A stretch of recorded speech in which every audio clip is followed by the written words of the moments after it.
Shiro was an average salaryman in modern-day Japan, living a soulless life where he had the same routine every single day while always yearning for more. Every morning he woke up and took a bus to the office, worked till late in the evening before returning back to his dingy apartment where he would spend the rest of the time watching TikTok brain rot.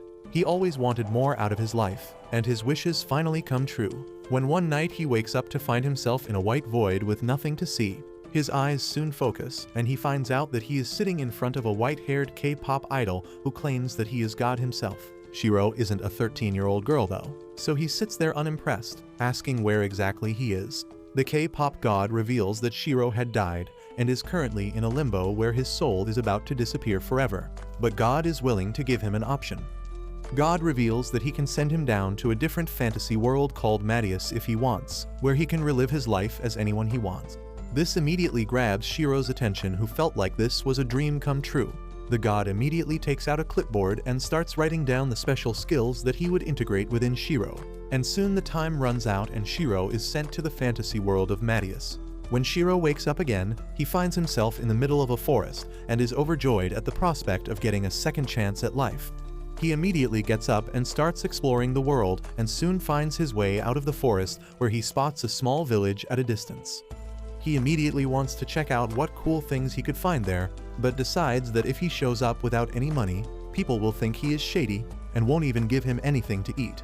Suddenly, he remembers God telling him that he will have boosted scouting skills, which he could use to find expensive items and ingredients to sell it for a good sum. He stands up confidently with a stick in his hands and shouts to activate the magic, only to realize that nothing happened. This scares him, as he wonders whether the god just scammed him, but soon he figures out that he was simply not using the correct word for it. When he uses the word search, the scouting magic activates, immediately showing him the locations of every single collectible item in the forest.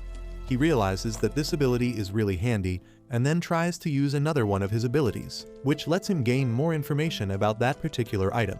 He tries a combination of words, when finally the word scan helps him activate his abilities, and he manages to get more information about the type of things he could gather.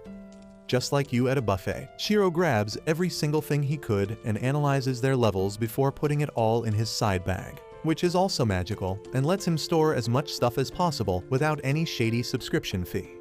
With all the materials gathered safely in his tote bag, he decides to move towards the village.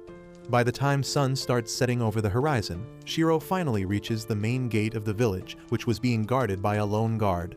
Shiro greets the man, which wakes him up from his sleep, and it turns out that the people of this village are all short kings, making Shiro the tallest guy here, which means lots of bitches for him. The guard asks whether Shiro is a swordsman or a knight, but is surprised to know that Shiro is primarily a gatherer, which is not very common in this world. The guard opens the door for Shiro and tells him to find the main shop at the village center, which usually deals with stuff like this. Shiro enters the peaceful village and starts moving through the wide path where lots of villagers were staring at him from afar, wondering who this new stranger was. Shiro, however, makes a beeline for the main shop and enters the dark store. The man behind the counter greets him warmly and asks what exactly he wants to sell. Shiro takes out an oval smooth rock which the shopkeeper grabs and immediately recognizes to be anteater poop. He claims that he has never seen such a perfect specimen and tells Shiro that he would love to buy it from him for 5 silver coins. He realizes that 5 silver coins is basically 350 bucks, which is more money than most of you will ever see. He immediately agrees to the deal, which makes the shopkeeper really happy as he keeps rubbing up and down his face. The shopkeeper asks whether Shiro has anything else to sell, and Shiro immediately puts out all the stuff he hoarded from the forest. The shopkeeper is absolutely stunned at the sight of so many items of such great quality, and asks Shiro why would he come to a small village like this to sell such incredible items which can get him a lot of money in any big city. Shiro immediately lies that he is just a traveler who has been collecting stuff and traveling to different parts of the country. The shopkeeper recognizes his talent though and gives him a job to collect some valuable gems from the icy mountains nearby, where he might also come across some monsters. Shiro wasn't so sure whether he wanted to go for a mission like this right now, but the shopkeeper promises to pay 20 grand for the gems, which leaves him with no options but to accept. With that, he bids the shopkeeper farewell and roams around the village, finally finding an inn for himself. He gets a comfortable room inside and lays on the hard bed, tired from the day's work. wishing that he could take a bath and get the dirt and grime off of him. Just then, there is a knock at the door and a young girl enters the room with a tub filled with water for him to wash himself. Shiro, however, has only ever taken showers and asks what the hell is he supposed to do with this shit. The girl tells him that he is stinky and needs to wash himself with a damp towel to get cleaned, but Shiro asks whether they have a shower instead. The girl gets confused at this and tells Shiro that they have no such things since only the nobles get to take a proper bath while the rest are supposed to clean themselves with water and a towel. Shiro can't believe that something as basic as a bath is gatekept from the commoners, but the girl tells him that there are some mages who are able to perform magic and give other people baths in exchange for money. This information gives Shiro a sudden idea, and he pushes the girl out of the room after handing her the money with some tip. After closing the door, Shiro starts practicing his spells and finally manages to use a spell which makes him a waterbender, allowing him to take the much-needed bath. Finally, after freshening up, he lays down on the bed from exhaustion, still missing his showers, but decides to sleep so he can get an early start on the day. The next morning, he wakes up at the crack of dawn and moves towards the forest looking for all sorts of things to gather. While searching for some mushrooms, he soon spots a weird-looking mark coming from one of the bushes, so he goes in to investigate, only to find a decomposed corpse on the ground. He gets jump-scared and falls flat on his before catching his breath and going for a better look. He figures out that this guy was a security corps member who must have died fighting some monsters. He wonders whether he should just leave the area, but decides otherwise. He takes the body and buries it deep within the ground before putting his sword as a headstone for the grave of the fallen man. With that out of the way, he decides to make some supper, and since the sun was already setting, he first creates a magical barrier around him and then sits on the ground before putting a pot over an open fire. Since he is not an idiot sandwich, he decides to make his own dinner with some wild green veggies that he found and some meat that he had. He makes a stew out of the ingredients, which turns out to be super tasty, ending the night on a high note. The next morning, he moves towards the haunted forest, which is completely crowded by dead trees and fog, making it difficult to see even in daylight. He uses his light magic to see and enters inside the forest, knowing that this place is known to have loads of monsters, but as far as he can see, there is nothing living present inside the forest. He starts collecting anything of value, and soon he is done with the place and decides to exit. He spots the light at the exit and races towards it, not knowing that he was rushing straight towards a dangerous ledge. He ends up falling down the cavern and would have surely died if not for his quick thinking as he uses flight magic to regain control and starts floating mid-air. He touches the ground softly and lets out a sigh of relief, realizing how close he came to death, deciding to take things more seriously and be more careful from now on. He again uses his light magic inside the cave, and to his surprise, the area is filled with different kinds of ores. He quickly gets out a small hammer and gets to work, chiseling away the ores from the surrounding rocks, soon filling his bag up with a decent amount. He notices another ore at a distance, but a sudden earthquake reminds him that he can't spend much time here, so he quickly uses his fireball magic to blast away at the rock so he could get the ore quicker. To his delight, this ore turns out to be the misril ore which the shopkeeper wanted, so he quickly pockets it, but decides to go in further even after another earthquake hit. After a while, he notices some blue light coming from the end of the tunnel, so he follows it, only to find an opening with the bluest lake he has ever seen in the middle of it.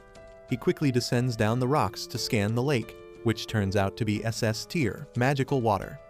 This is by far the coolest thing that he has found so far, so he immediately decides that he must take some of it back with him. But he starts wondering whether he has a canteen big enough to hold water, and whether it would start leaking. Before he could decide anything though, a huge black dragon emerges from the depths, spraying water everywhere and drenching Shiro as well, as he screams, asking who woke him from his deep sleep. Shiro has seen enough though, and doesn't even flinch before going back to his default state as a soulless salaryman who always bowed to every single person in his life. He bows down to the dragon, apologizing for entering its lair, but the dragon finds it hilarious, since he has never seen a man of such nerves, and asks who exactly is he. Shiro replies that he is a normal human, which the dragon refuses to believe since he can sense a huge amount of magical energy flowing through Shiro, which is almost on par with the magical energy in the dragons itself. The dragon asks Shiro whether he could help him, since only someone with an incredible amount of magic could help him in the situation which he is stuck in. He claims that he has an egg which is not hatching even though it's been a very long time, and asks whether Shiro could help him with it. He claims that he won't ask him to do it for free, and simply touches the water from which dozens of huge mithril ores emerge. Shiro immediately agrees to the arrangement, so the dragon takes out a black egg and throws it towards Shiro. Shiro grabs the egg, trying to listen for a heartbeat before wondering what exactly is he supposed to do with it. Suddenly, he remembers that eggs are supposed to be warm, so he uses his heat magic to instill warmth in the shell, which suddenly starts sucking out the energy from Shiro, making him wonder whether it was a scam and whether he is about to die. He blacks out and finds himself surrounded by warm water, where another K-pop god with black hair appears, claiming that Shiro has started doing which is disrupting the flow of this world. Shiro asks whether he is dead, but the god replies that not yet, and with that, Shiro returns back to his senses, waking up in darkness. He uses his light magic only to find out that the baby dragon has successfully hatched out of its shell. The dragon seems overjoyed while the baby dragon gets his footing on the ground. The dragon thanks Shiro for his help and asks him to give it a name. Like an idiot, Shiro decides to call the baby dragon B, after which the dragon completely shocks Shiro by saying that from now on B is going to stay with Shiro himself. Shiro can't believe that something so incredibly rare and beautiful could be bound to him. But the big black dragon tells him that he is already super strong and can surely protect the baby. With that, the dragon disappears beneath the surface of water, leaving Shiro and B to continue their journey together. Shiro and B soon exit the cave, and it is already evening by then. B starts flying around happily because it is the first time she is seeing the outside world, and Shiro realizes that it will get dark soon. He decides to set up camp nearby and then fills a glass with the magical water from the lake. The ancient dragon used his magic to connect Shiro's magic bag to the lake, because the magical water is absolutely necessary for B's growth. She quickly finishes one glass and then asks for another, and Shiro pours her a refill. However, B kindly hands it to him because she wants him to drink the nutritious water and be happy as well. After that, Shiro uses some magic stones to create a barrier, skipping the hassle of speaking the full spells out loud. He knows that magic stones are really rare in this world after reading a book he bought from Shakespeare, but that is not an issue for him because he can create magic stones easily. He concentrates heat magic in his palm and creates a magic stone that creates a controlled flame for cooking food. With the fire on, Shiro begins preparing meat stew and B starts drooling uncontrollably on seeing it. Shiro thinks that she should be able to digest some stew and pours her a bowl. He warns her that it is too hot, but B gulps it down quickly and burns her tongue, which is pretty pathetic for a dragon. Shiro has to blow on the stew to make it cool enough for her to drink, and B drinks it till she is full and exhausted. Shiro finds her really cute, but then he asks her if she doesn't miss her dad at all. B immediately jumps over to hug him to tell him that she is happy to be with him. Shiro checks out her stats and finds that she is already at rank B and has some impressive gifts. He is shocked to read that, but thinks that no matter how strong she is, B is still a kid and she needs an adult to guide her. He begins telling her that even if she is stronger than him, she should not do anything reckless and listen to him. But the baby dragon is too sleepy, and she starts snoring mid-lecture. On seeing her sleep, Shiro thinks that he got a cute partner, but not in the sense he asked the K-pop god, and wonders if the god did this on purpose. The next morning, Shiro climbs up the cliff he fell from yesterday and reaches the forest. To his surprise, the forest looks completely different, and he thinks that it must be one of the quirky things that happen in this world. As B starts exploring the nearby area, Shiro decides to search for useful items and finds a bunch of new herbs. Suddenly, he feels a strange tingling, and the very next moment, B comes flying towards him, visibly scared of something. Shiro immediately searches for monsters nearby, and a bunch of pointers appear on the radar. That is surprising because he didn't find any monsters on the previous day and wonders if his bad smell that was repelling the monsters has been washed away. He is not afraid to fight the monsters because he might get some good materials after defeating them. However, the danger is not only in the forest, and soon a C-rank rock falcon appears behind him. B is terrified of the ferocious-looking creature, but Shiro finds it cute compared to the ancient dragon. As he reads the monster's description, he finds that its meat is tasty, and that is enough for him to hunt the monster. He first creates a shield and then shoots ice spikes at the rock falcon, bringing it down instantly. Shiro is happy that he got one ingredient, but then B points out to the monsters coming from the forest. He turns around to find wolves with snakes for tails and decides to face them in close combat. He casts enchantment spells to make his body lighter and faster, so when the first wolf attacks him, he dodges it by jumping high in the air.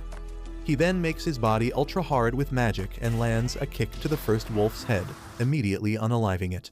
The other wolves attack him, but Shiro is too fast for them. He dodges their attacks and takes them out using powerful and swift kicks.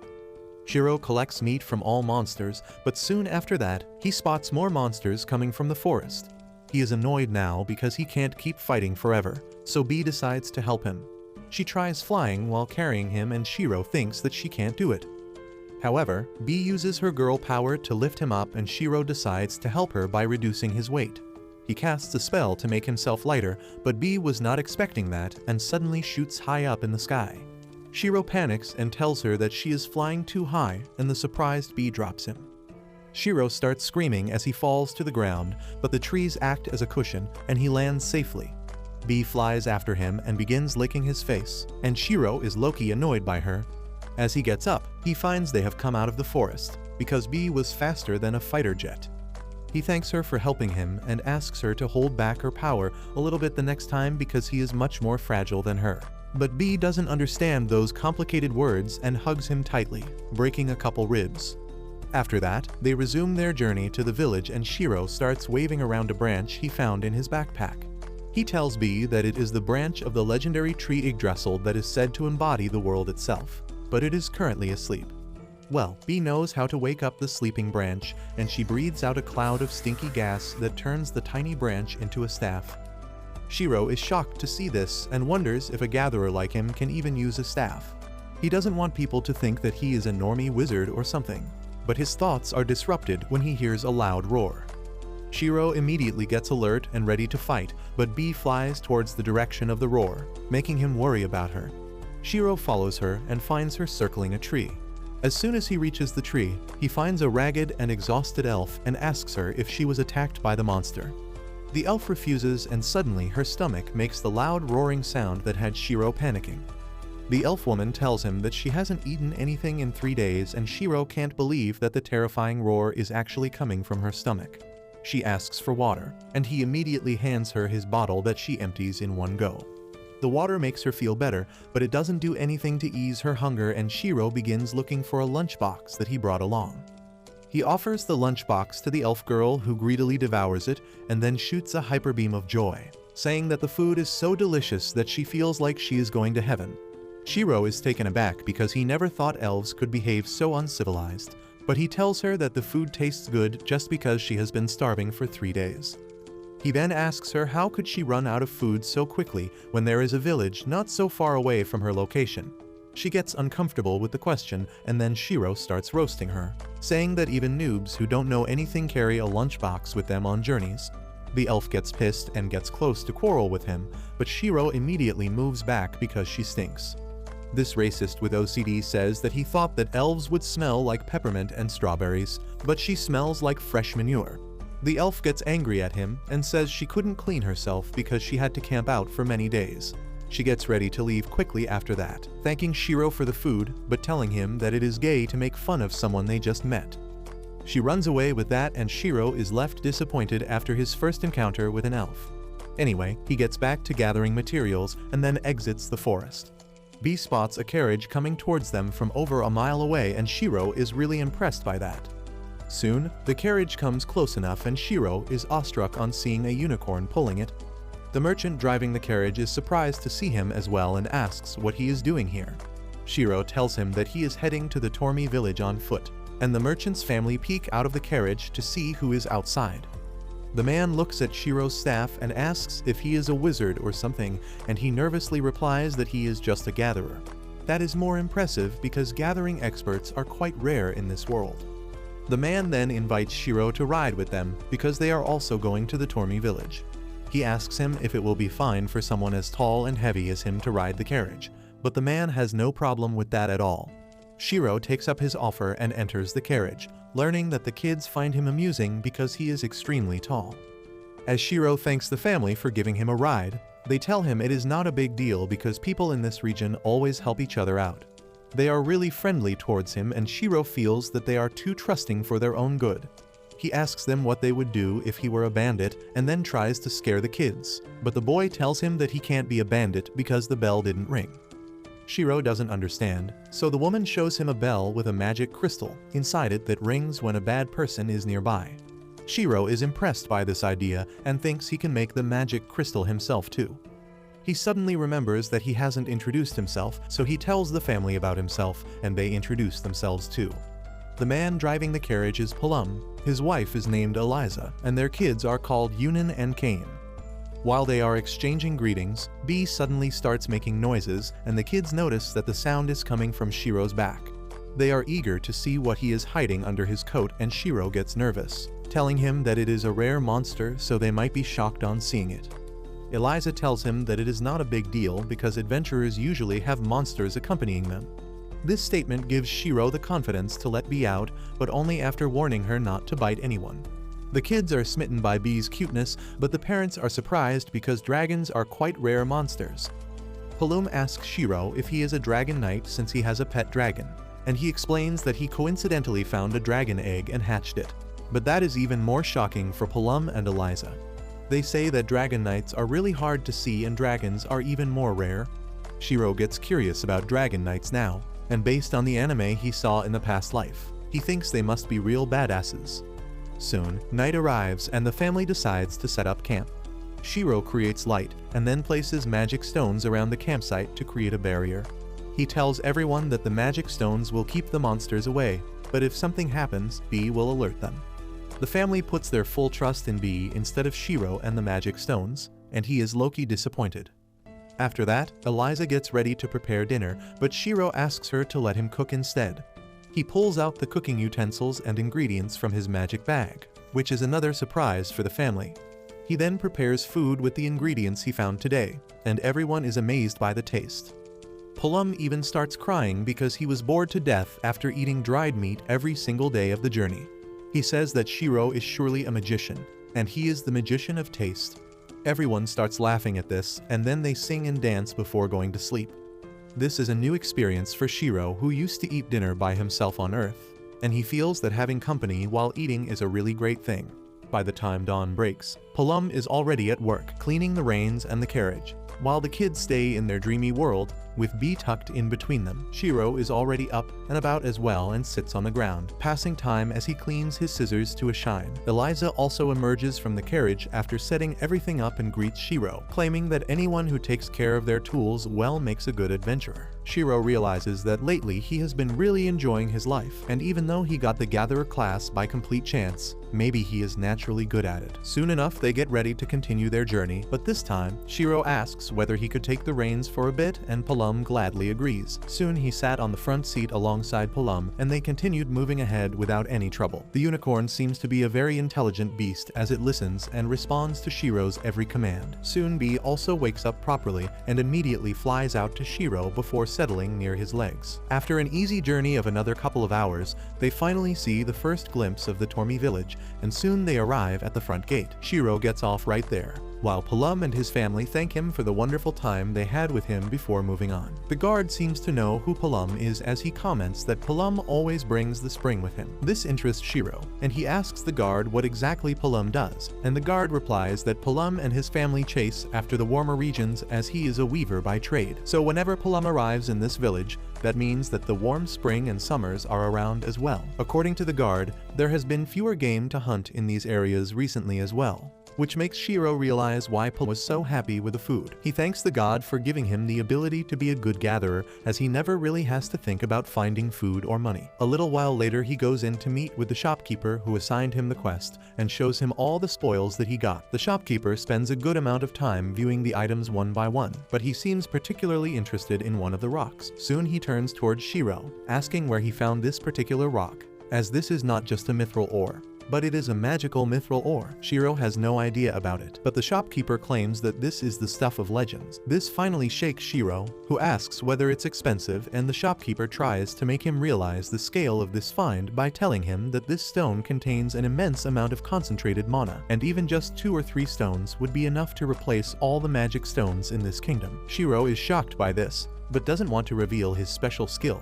so he claims that he just randomly found it. The shopkeeper doesn't buy it though, claiming that even if he found it randomly, he definitely has a lot of skill alongside a good amount of luck. He tells Shiro that his skills are wasted here and that he should move towards the next big city from this village known as Belkame. There he will find people who actually have the funds to buy stuff like this, and this will also help him learn more about this world. He also suggests he join a guild who could provide him with advanced level knowledge, which will definitely help him in adventures further on. Later that night he unwinds in his room and starts searching more about guilds and adventurers, realizing that being an adventurer can actually be really beneficial for him, but he is in no hurry. He decides that his next step would be to leave for game and join a guild, but for now he is going to stay around Tormy for a while. A couple days pass by, during which he offers the beast that he killed a couple days ago to be cooked for the entire village. Since there was a shortage of game, everyone loved the taste of meat and salmonella probably, but even the village baddies were enjoying themselves, so mission successful. He spends some more days roaming around the village gathering stuff,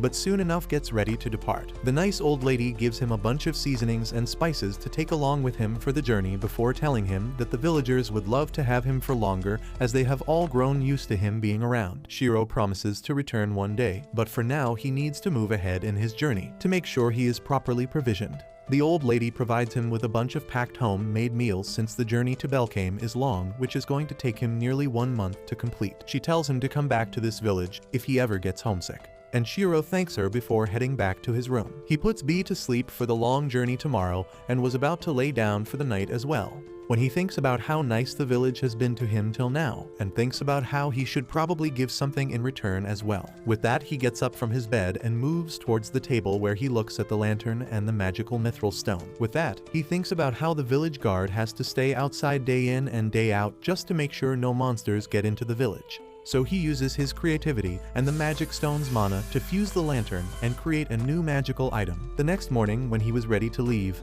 the entire village came to see him off for his journey. He realizes how this small village has become his actual home now, which he will definitely return to. So he offers them the magical item he created. He tells the guard that this item can cast a magical barrier around them, which will protect them from any harmful monsters who come near them. The village is beyond grateful for such an amazing gift, but the shopkeeper takes the item in his hands and examines it, before asking Shiro if he used the magic mithril stone for it. He opens the bottom and takes it out, only to find the stone right there. But before he could resist and tell Shiro to take the stone along with him, Shiro runs away, telling the shopkeeper to keep it for the village. The entire village waves him off as his journey finally starts anew. The morning air is crisp on his face as he wanders through the open fields, enjoying the beautiful day, when suddenly he runs into a huge crab monster. At first it scares the crap out of him, but he decides to check the stats of the beast, realizing that it's a C-ranked monster, which means that it shouldn't be too difficult to deal with. He also notices that the crab is supposed to be edible,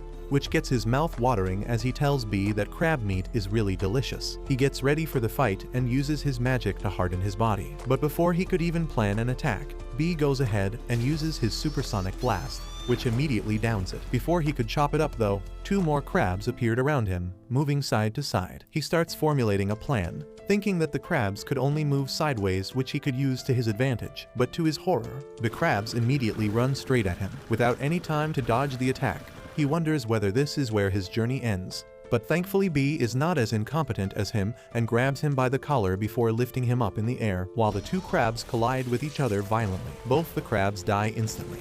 But the danger is not over yet, as the first one gets up and starts running towards him once again. Shiro, however, is better prepared this time and grabs out his staff before hitting a home run, killing the monster instantly. That evening they get ready for a hearty dinner, so Shiro uses his enchantments to reinforce his hand, using it to slice off the crab legs before putting them all in a pot and adding water alongside other spices to create a thick stew. Once the meat was done, they cracked open the shell and took their first bite of a crab in this new world, loving the flavors immensely. Shiro is pleased with himself as he tells B how amazing he feels and how he can't wait for them to travel around more so they can taste more flavors of this wonderful whole world. Apparently, the villagers were lying jerks, as I am pretty sure it didn't take him a month to reach the city of Belt, which is a huge protected structure surrounded on one side by water. He gets in line alongside other peasants to enter the city, but realizing that he might stand out, he uses his magic to make his magic bag become normal, and even tells B to hide for a while. Soon he is called by the immigration department, where the Tsei checks his luggage and his ID to make sure he is not there to topple any towers. They seem very lax, though, as they simply use a basic magic scan to check whether he has any criminal record,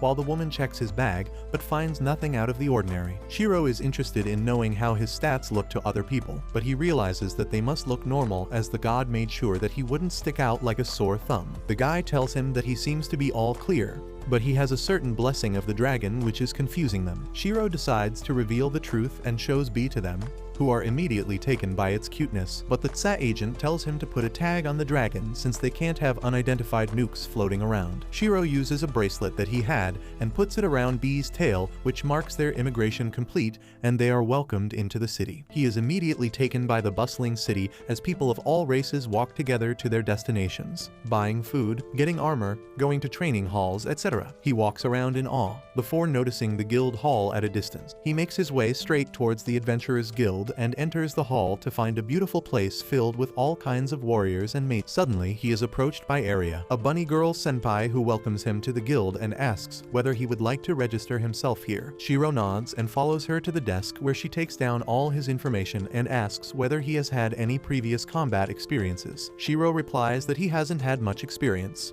but he had fought a weird bird, some snake wolves, and a bunch of huge crabs. Aria looks confused and asks whether he has any proof for all this, so this idiot reaches into his doryman pocket and pulls out an entire dead crab before plopping it on the table, causing it to shatter under the weight. Aria gets scared and runs outside, while all the people in the guild gather around to see what's happened. One of the furries there uses his special skill to check Shiro and tells Air that she should calm down, as Shiro doesn't seem to be a dangerous person. Shiro is a little confused at this, but the furry explains that he has a special ability which lets him see the intentions of each person. If he showed up in red, that would mean that he wants to cause trouble, but since he turned out to be blue, he should be fine. Shiro is glad for that, but the furry asks why exactly is he carrying around a dead crab. Shiro replies to them that obviously he wants to eat it, as only an idiot would waste good crab meat. But this scandalizes the guild members, as it doesn't seem like people of this world eat crabs, but they are still more accepting than America under Trump, so they let him live as he wants. With that, the furry tells Aria that she should finish up his registration. He asks Shiro whether he has any partners,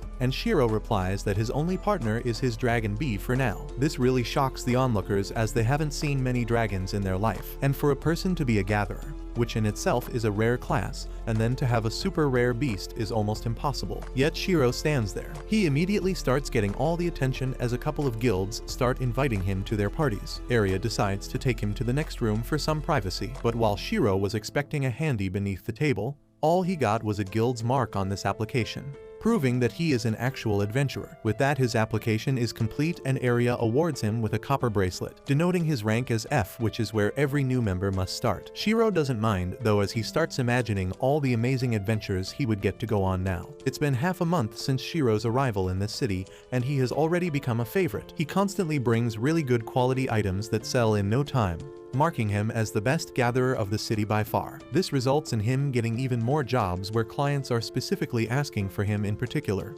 since he doesn't charge an exorbitant fee, but gives them items that make their money worth. He returns back to the guild once again, dropping the fresh load of magic mushrooms that he got from Mike Tyson. The beastman behind the desk inspects the mushrooms, since he knows Mike only prefers the best mushrooms, or he would bite someone's ears off. With Shiro, however, he doesn't really have to worry, since the mushrooms are always top-notch. Before he could even pay him, though, Aria sneaks into the room with a bunch of more quests for him, claiming that they have gotten a lot of orders that are asking for Shiro in particular as the gatherer. Shiro looks at the number of quests she was holding up in her hands and tells her that he can't possibly do it all at once, so he takes half of them, while Aria keeps the other half for safekeeping. With that out of the way, Shiro decides to unwind a little and heads towards the bathhouse to have a lovely warm soak, which completely sucks the pain out of his body. He lets out a sigh of relief as the warm water caresses his body like a lover's kiss, while even B seems to be enjoying himself as he swims around in the water, free of any worries. Shiro remembers how disgusting and dirty the bath water used to be when he first came here, but thanks to his magic, he is able to recycle some clean warm water, giving a gift to the people of this guild. His thoughts are broken by a silver-colored lizard man named Clay who enters the bathhouse, greeting Shiro and asking how he has been. Shiro replies that he is fine before asking why he is here, since he is usually adventuring somewhere during this time. Clay walks into the bath beside Shiro, replying that he wouldn't have been here at this time either, but his old scars have been acting up, which was causing him a lot of irritation, so he came here to have the warm water soothe them down a little. He then turns his attention towards Shiro, claiming that he recently heard some rumors that Shiro can use healing magic, as he apparently used his magic to heal a poor sick man from the slums. Shiro simply smiles, replying that he just replicated something that he saw before once. Clay then asks whether he took any money from the slum dweller, but already knows the answer that he wouldn't charge the poor man anything. He tells Shiro that if he wanted to, he could make a killing, using his healing magic to treat people, since healers are in great demand at all times. But Shiro wonders whether the healers who charge copious amounts of money for an X-ray would start hating him. Clay simply laughs, asking whether he got the notice to increase his rank. But Shiro replies that he is happy the way things are right now, and doesn't necessarily want to change his rank as soon as he wants to stay away from the limelight. Clay responds that if he acts this way, he would be pushed more and more into the limelight and might end up creating some enemies who would do everything to see him destroyed. With that piece of advice, Clay gets up from the bath and walks out. After that relaxing bath, he returns back to the receptionist where he gets paid for his work while B snacks on some crackers. But the receptionist ends up asking once again, when exactly is Shiro planning to raise his rank? Shiro smiles and refuses, claiming that he still needs to perfect some things before he could think about raising his rank. He knows that the guild could probably get much higher paying jobs for him if he was a higher rank, which would be good for him and the guild as well. But right now, he is at a very good position where he gets paid for what he does, without sacrificing any of his personal freedom. Just when he was about to head down to his room, a messenger enters the guild, shouting that the city is going to get attacked by a horde of goblins. Immediately, the whole guild starts jumping into action, calling down warriors, getting their armor and shields ready, while the guildmaster asks one of the scouts about the A-ranked adventurers that are still in the city. The little mouse-like girl replies that only Clay is available right now, as the rest are already on some mission. He tells her to call him immediately and announces that every single adventurer rank D and above needs to participate in this fight. Shiro watches the mayhem unfold, but decides that it's not his problem to deal with since he is still rank F. But the guildmaster ends up calling him as well, claiming that they need his help right now. The guildmaster reveals that the goblins are probably going to attack from the western side and try to breach the main gate, so their best chance to defend the city would be to never let them cross the bridge to the main gate. Immediately, a roar of approval goes over the entire guild, as warriors excitedly take out their swords, making Shiro realize that all these guys are proper jocks who are getting excited, whereas he is more of the liberal type, who drinks matcha latte with oat milk. Suddenly, two of the oafish brutes standing beside him start making fun of him, telling him to stay out of their way as he might get crushed if he comes under their feet. Before he could make a mom joke, the guildmaster interrupts them, asking Shiro whether he is the gatherer that he has been hearing about for a while. He claims that some people in the guild have been glazing him and praising him unconditionally, and that's why the guildmaster named Grit decides to test him out to see whether he is the real deal or not. Grit also gets impressed by the fact that Shiro is one of the very few people who haven't been intimidated by him and bids him luck. He leaves the mouse Mew with him and takes the other two brutes. Mew turns towards Shiro and apologizes, since F-ranked adventurers are usually pulled out from such events, but Grit must have seen something in him, which is why he is letting Shiro fight. This seems to be the very first fight for Mew as well, since she is overexcited at the thought of finally meeting real enemies at the battlefield. That excitement soon turns to horror, however, as she can't even stop shaking from the fear and anxiety of the attack. She keeps getting spooked by birds around the area, and hugs Shiro as tightly as possible, telling him to save her.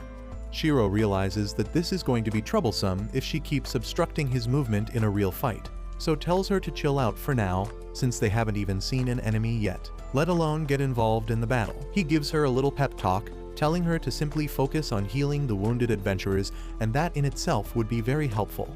Mew seems to feel a little better after this, and she finally stops crying before running back to the camp to help the wounded. Clay's laugh surprises Shiro a little, who wasn't expecting him to be at the same location. They start talking and Shiro immediately asks why he is not at the front lines, since he is one of the best fighters that they currently have, but Clay replies that his old scars have been really hurting recently. Without any help, Shiro immediately pinpoints the area of the scar, which surprises Clay a little, who asks Shiro whether he thinks that Clay got it while running away since the scars are on his back.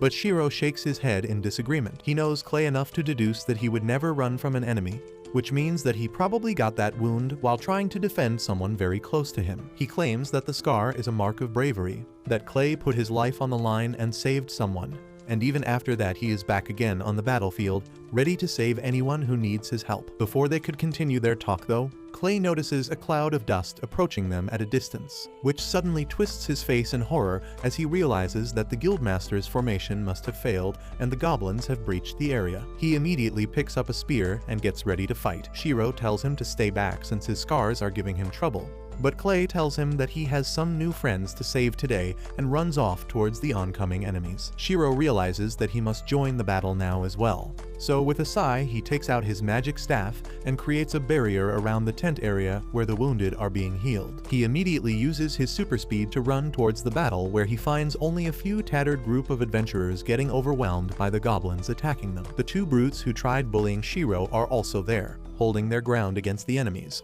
but several goblins are able to pass past them towards the city. Shiro had no intentions of letting them go though, and he uses his magic to harden his body before punching the crap out of the goblin. He realizes that these goblins are much stronger than the enemies he faced before, so he asks Bee's help, who immediately gets down from his shoulder and pickaches the shit out of every single goblin in the area, knocking them down immediately. The other adventurers thank Shiro for his help, claiming that things were going according to the plan, but a high-ranking goblin sergeant appeared out of nowhere, collapsing the front line completely. It was only because of Clay that they managed to fall back and hold their ground till now. Shiro realizes that Clay might be in trouble, so he immediately rushes inside the forest, where he finally finds Clay fighting against a group of goblins, slashing them down one by one. But to his horror, his scars start aching, forcing his knees to buckle in pain. But that was a mistake, as immediately some goblins try to take him down. Thankfully, Shiro intervenes just in time, shocking the crap out of the goblins, saving Clay's life. Before they could back off, however, the hobgoblin appears and jumps to attack them. They both dodge the attack, but start getting surrounded by goblins once again. Clay tells Shiro to run away while he holds them back, but Shiro decides to try something new. He shocks a bunch of goblins, causing some confusion, during which Shiro takes out the mana water from the cave and sprays it all over Clay before chanting a healing spell, which not only heals his back completely, but transforms him into Kaiju number 8. After that, Clay manages to absolutely destroy every single goblin all on his own, and by the time the rain stops, Clay is the only one standing. The Guildmaster also arrives at the scene, thanking Shiro for his continued support and promises to reward him for his help. Later that evening, Clay enters Shiro's room and has now returned back to his normal self. He asks Shiro what exactly he threw at him, and Shiro explains that the water was mana-rich lake water from the lair of an ancient dragon. Clay replies that his ancestors used to be dragons, but now he is nothing more than a lizard. But thanks to Shiro, he has managed to transform into a half-dragon form, but claims that he is too scared to use it. He is afraid of losing control of himself and destroying everything around him. But Shiro tells him not to worry too much. Suddenly, Clay gets serious and asks Shiro who he is exactly. Shiro finally decides to tell him the truth, replying that he has been reincarnated to this world after he died in another world. Clay finds it hard to believe, but after what he has already seen, he can't really believe his experiences anymore. They decide to call it a night and return back to their beds. Shiro wakes up early next morning and goes out into the city to explore some more. When he finds a shop selling all kinds of goods, he stands there watching from the window when the shopkeeper arrives to open the store, asking whether he is interested in any weapons or ancient artifacts. Shiro immediately asks the furry if she sells scissors for gathering materials at her shop, and she replies that she doesn't have anything like that. She immediately figures out that Shiro is the gatherer everyone is talking about and says she can get him some good quality scissors. The furry introduces herself Reborn and says that their chief blacksmith is a true master and he can make any type of tools. However, if Shiro wants him to create scissors for him, he will need to find some things that he is looking for. Shiro is a bit confused by this, so Reborn leads him inside the store. He stops in his tracks as he sees 3 blacksmiths hard at work, and Reborn tells him that she fell in love with the way the blacksmiths pounded the red-hot iron. After that, she leads him to the boss of the shop, who is a grumpy old dwarf. Reborn introduces Shiro to him and suggests that he could bring some Ildra ore for them. which they desperately need to win the upcoming sword-making competition. The judgmental dwarf replies that he is not sending a mere gatherer into the dangerous mines, but Ribble says that they need to give him a chance. The dwarf and the furry begin arguing, and in the end Ribble dominates the old guy by pulling his beard and telling him they can't win the competition with a half-baked sword. The dwarf yells at her, saying that the mine is especially dangerous right now because there is news that demons are present there. He declares that the safety of his customers is his top priority, and that is why he can't send Shiro to the Ruhai mines. Ribble gets emotional on hearing how much the old-timer cares about their customers and apologizes to Shiro for wasting his time. However, Shiro puts a plate of cookies on the table, asking the chief blacksmith if he will make a pair of scissors for him if he can bring him some Ildra ore from the Ruhai mines. The dwarf panics on hearing this because he doesn't want to be blamed for anyone's death, but Shiro assures him that he is perfectly capable of protecting himself. He pulls out a crab claw from his pocket, and on realizing that it belongs to a B-rank monster, he agrees to let Shiro go to the mine. The next day, Shiro rides a carriage along with other adventurers as he heads to the Ruhai mines, and Bee keeps dancing because she is excited to go on a new journey. Meanwhile, the other adventurers talk about how strange things have been happening around the area recently, like plants withering out of nowhere and disturbing sounds coming out of forests. Shiro gets a little conscious on hearing this and wonders if these things are happening because of him, but he shakes those thoughts from his head. Once he gets off the carriage, he passes by a horse trader and begins thinking that he wants to own a horse someday. Suddenly, he hears a familiar voice from the building, yelling at the trader for scamming her. It turns out to be the stupid elf he saved in the forest earlier, and she is telling the trader that she ordered a strong white horse that could run so fast it could basically fly. However, the trader gives her a giant white bird instead, and the elf is not having it. The horse merchant tells her that they are very inclusive around these parts, and any creature that can carry cargo is called a horse, no matter what species it is. The elf girl immediately realizes that it was her mistake for thinking that a horse shop would sell horses. She apologizes for not wording her order more clearly because she actually wanted a Pegasus, and the merchant tells her that she can only find them in the Dwarven Kingdom. Shiro just hears the entire exchange from a distance because he doesn't want to get involved with the crazy woman again, even though they are both heading in the same distance. He decides to gather some materials along the way and immediately enters the forest to pick some shrooms and flowers. As he is picking the flowers, he hears a loud roar, but this time, he knows that it is not a monster. He follows the sound to find the elf woman almost passed out due to hunger yet again. He gives her some water and food, thinking that she must have a real smooth brain to not have learned anything from the previous incident. As soon as the elf finishes eating, she is full of energy and gets up to thank Shiro. However, he can't bear the terrible smell she gives off and instinctively uses the spell to clean her. She is pleasantly surprised by this and asks what did he do to her. Shiro replies he used a spell to clean her because she was ruining the image he has of elves as a race. The elf woman then introduces herself as Vel and thanks Shiro for saving her twice. He tells her it was no biggie and begins walking away, but Vel stops him, saying that elves always repay favors and she wants to help him somehow. Shiro clearly tells her that he doesn't need anything in return, so Vel insists that she will help him with his work in that case. Bee flies over to her and Vel remarks that even the dragon approves of her. Shiro decides there is no harm in letting her tag along till the next town, and he gets busy with collecting the mushrooms again. Vel soon comes to him saying that she found a rare monster poop that sells for a lot, but it is just a lot, and the next time, she brings the dung of a normal animal. Despite being disheartened twice, Vel believes the third time will be a charm and brings a poisonous mushroom with her instead. Later that evening, she offers to collect firewood to cook food, but Shiro tells her there is no need for that because he can use magic stones. However, Vel tells him that the signs of a campfire are helpful to other travelers who follow this route because it lets them know this is a safe space to camp. Shiro sees the logic in her argument and lets her collect wood, but Vel brings a big and thick log instead because that is how she likes them. Shiro tells her that they can't burn such a big log so easily, but Vel has him covered. She eats the log high in the air and then slashes it into smaller pieces using her dagger. Shiro is surprised on seeing this, but when he finds that Vel's daggers are a rank weapons, things suddenly start making sense. After that, he cooks a delicious stew for everyone and Vel is blown away by the taste. She then asks Shiro if he is also heading to the Kingdom of Dwarves, and he agrees, revealing that he is trying to mine Ildra ore from the Ruhai mines. He asks Vel why is she going to the Dwarf Kingdom, and she gets sad as she replies that she is looking for the white Pegasus of heaven that her sister wants to find. She doesn't let her sadness dampen the mood around the campfire and says that she is even more indebted to Shiro now. He gets an idea and asks her if she can be his bodyguard during the rest of his journey, Vel gets really excited at the idea to protect Shiro from all kind of evil enemies, but what he really wants is to learn helpful things like the firewood tip she gave him earlier. Vel is confused that he wants so little in exchange for feeding her, but she agrees to his offer. She acts like a dignified and graceful elf as she shakes hands with Shiro,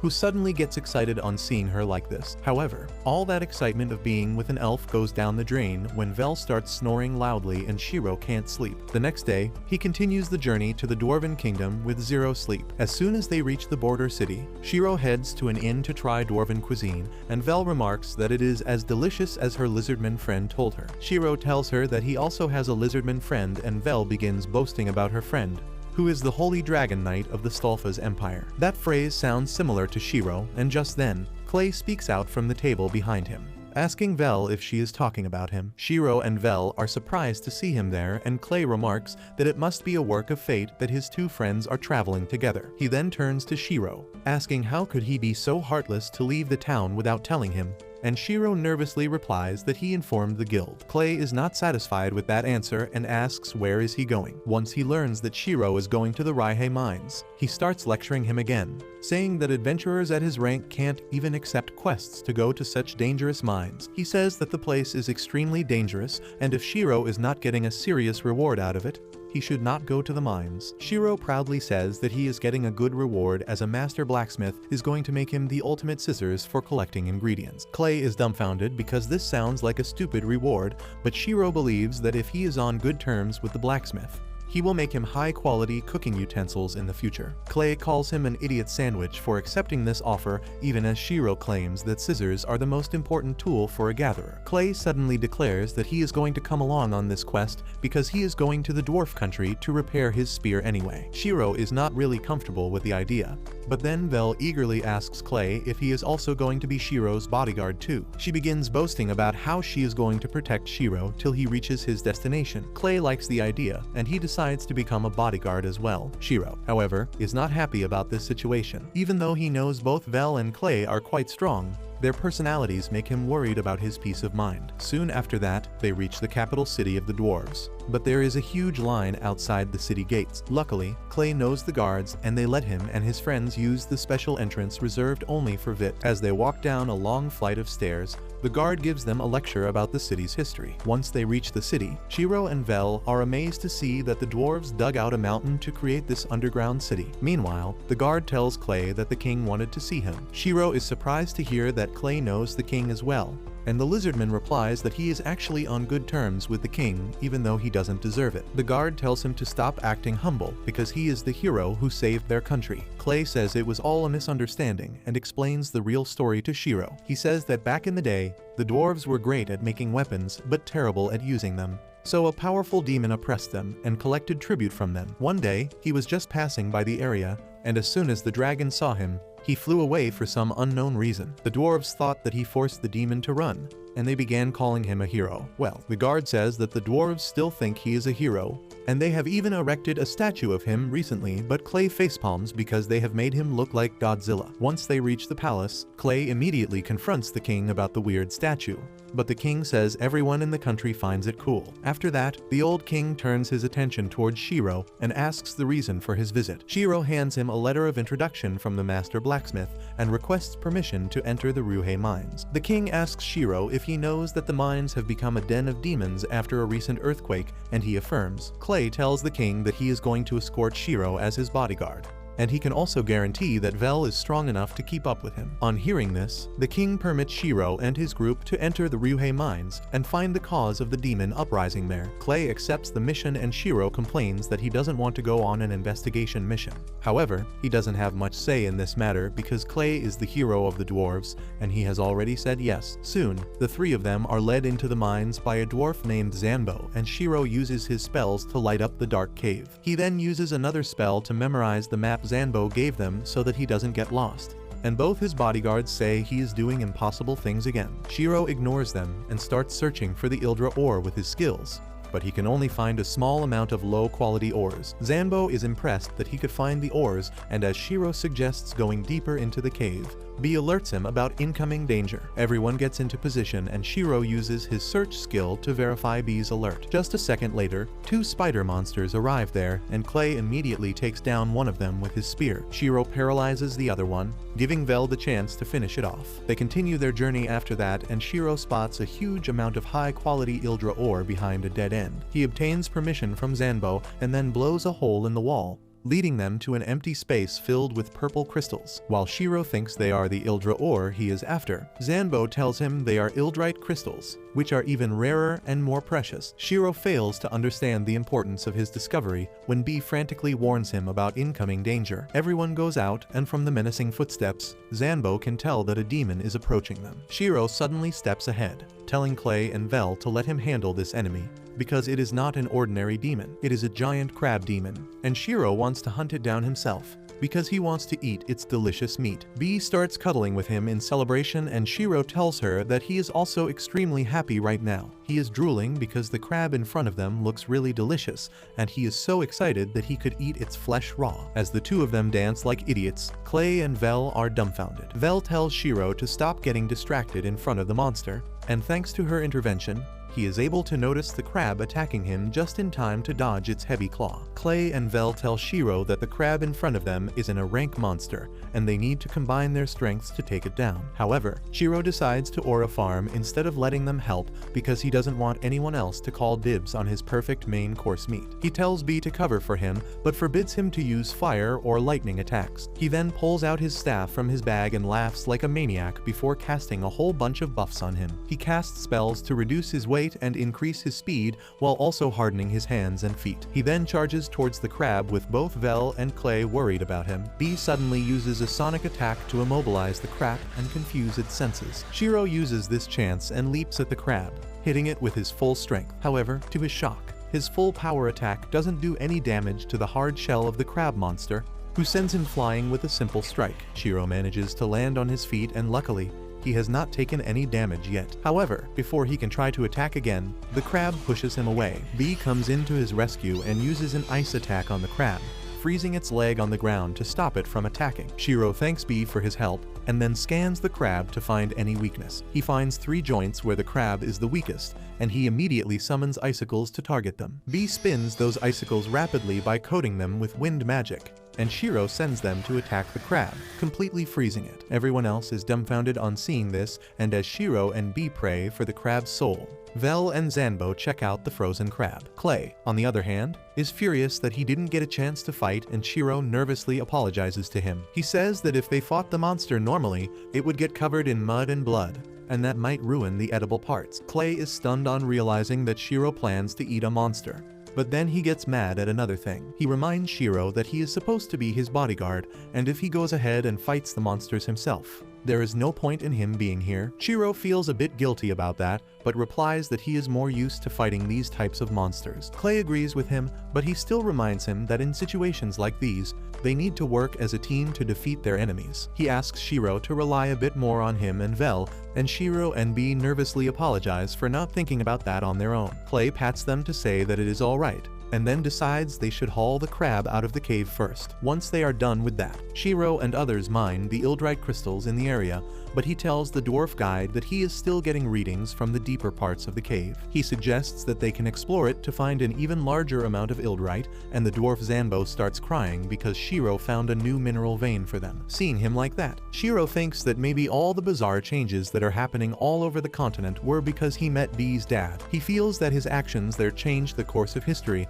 and now he finally realizes what the K-pop god wanted when he sent him to this world. As his friends start heading back, Shiro realizes that his selfish actions have already started changing the world, and he hopes that the change is a positive one. Soon, everyone returns to the castle and Shiro tells the king that they finished their investigation safely and even took down the biggest threat there. The king is delighted to hear that, but he still wants an official confirmation from Zanbo, who excitedly tells the king about the moment Shiro took down the crab monster. He then requests Shiro to show the monster to the king, and he decides to fulfill his request. He opens his magic bag, and the frozen crab pops out of it. The entire throne room rattles from the weight of the monster, and the king can't believe his eyes. He goes closer to fully absorb the size of the monster and then declares that Shiro's brave act is worthy of a reward. Shiro immediately asks for the monster as his reward, and the king is shocked because he doesn't see any value in that. Soon after that, Shiro and his friends go out to the city and Vel is happy because they got a lot of cash from the king. However, Shiro could care less about that because he is dreaming about all the ways in which he can cook the crab. Clay is a bit creeped out at the fact that both Shiro and Bee become Delulu at random moments.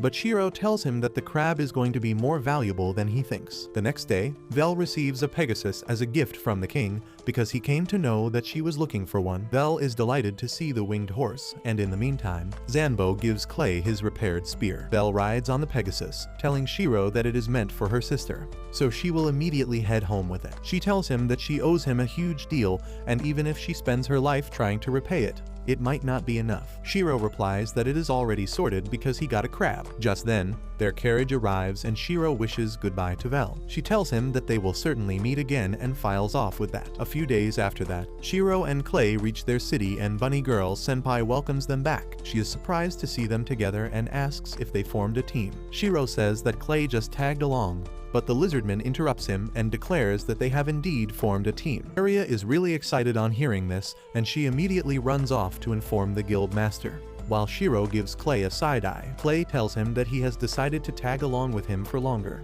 because he knows that Shiro is not just an ordinary human, and they need someone sensible to keep an eye on him. While Shiro is not really sure about teaming up with Clay, Bee already likes the idea and starts circling around him. After thinking about it for a while, Shiro also concludes that traveling with him won't be a bad idea, and they sit down to discuss their team's name. On Clay's suggestion, they decide to call themselves the Azure Black Brigade and officially register as a team. After that, Shiro goes to the blacksmith's workshop with the Ildrite crystals. As Ribble and her master examine the crystal, Shiro asks if it is good enough to make the sword they want. They suddenly start trembling like an old Nokia, and Shiro panics, wondering if high-purity Ildrite is more difficult to work with. However, the two blacksmiths suddenly start yelling and crying because they have never seen such high-purity crystals before. The master blacksmith says that he has never seen this much at once in his 120 years as a blacksmith, and even Bee starts crying because he wants to be involved. Shiro is glad that they liked the crystals he brought for them.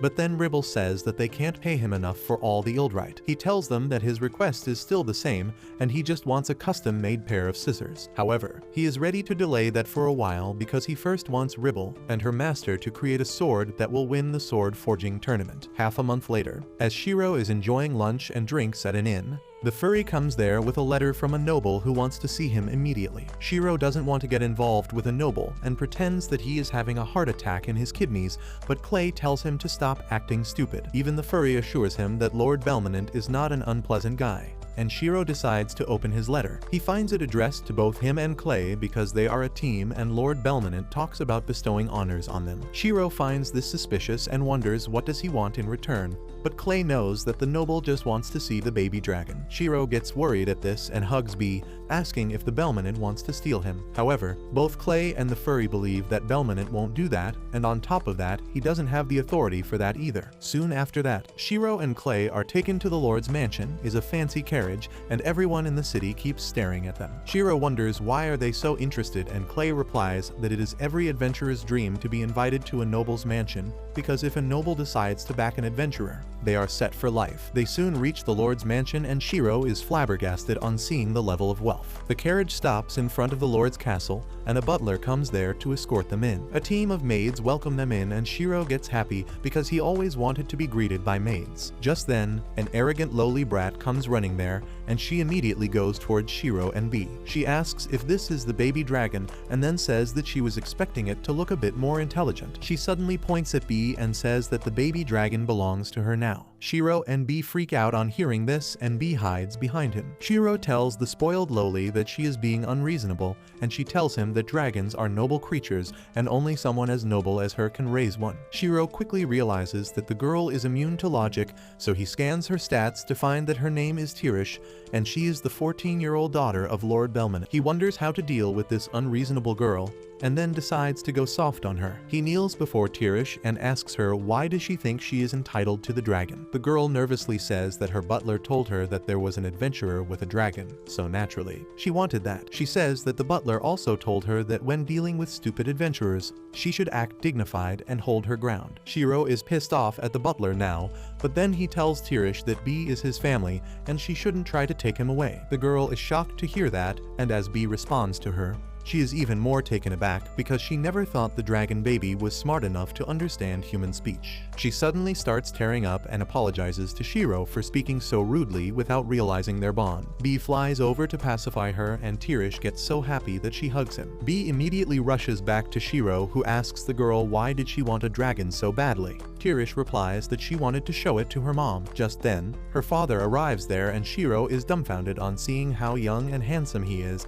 and he can't believe he is the noble who called him. The man introduces himself as Lord Belmonent and greets Shiro, saying that he has heard a lot about him. They sit down for tea next and Belmonent apologizes for his daughter's behavior first. Clay immediately gets to business and asks why he summoned them here, and Belmonent replies it is about his wife. Clay is shocked to hear this and explains to Shiro that Belmonent's wife has been bedridden for a long time now. The noble affirms, saying that he recently heard a rumor about Shiro making a weak and sick man healthy in just one day, and he wanted to seek his help in treating his wife. Shiro thinks about it and feels that he needs to be really careful in treating the woman because his magic was powerful enough to make Clay evolve. Belmonent then tells him that Tirish wants a dragon for her mother because she thought that if a cute creature stayed next to her, her health would improve. Clay starts trembling as he tries to hold back his tears on hearing this, and B can't even do that. Seeing them so emotional, guilt trips Shiro into agreeing, but he still doesn't want to take any risks. However, after thinking for a while,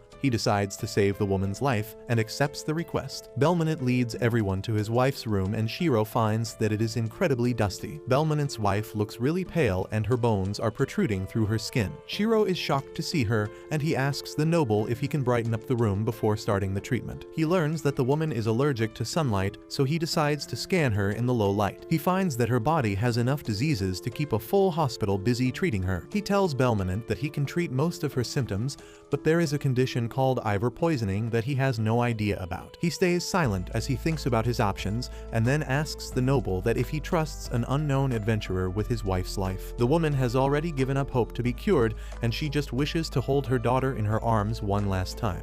So Belmonent decides to take the leap of faith and asks Shiro to save his wife. But that's where this video ends. Remember to like and subscribe to the channel. Thanks for watching and I'll see you next time.